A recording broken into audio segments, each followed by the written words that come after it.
Hello Mzansi, welcome to Mkosa Mzansi. If today is your first time visiting this channel, please do the right thing and click the subscribe button, and also don't forget to smash the like button. So people are shocked after hearing ukuthi ubita kangaka ugogo Maweni price ake adura simanga. So i-consultation yakhe at reasonable cause it's at 650 and uthi nje wena ufuna ukuthi akuloyele hlampa akudlisele your husband or aloye the side chick, or like they were doing episode yayidolo laphana bewabonakala khona benda guys timanga i-black magic bagwaza phansi kuthiwa kugwazwa i-ex, not i-ex, i-side chick rather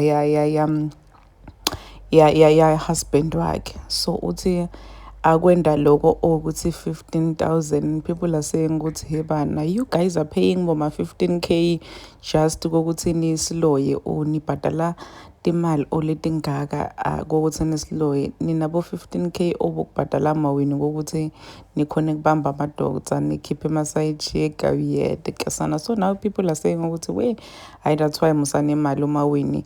Imagine ilayini la itholako yemantombazane lafuna kukhipha loyo 15k ukuze abambe amadoda ave nitimisele ongawo ave nje nitimisele ningayenda yonke into nini for madoda if nikhona nokukhipha bo-15k. So now people are talking about that laphana ku-TikTok saying ukuthi hey mantombazana nemali nina bo-15k nje labahleli nibabekile nedi bokuthi niloye bantu. So siyibonile lento lekuyendekile ku-episode yayitolo lapha uMoja Love. So people are saying ukuthi wrong naye Maweni kokuthi aloye the girl. Why angaloyi the husband?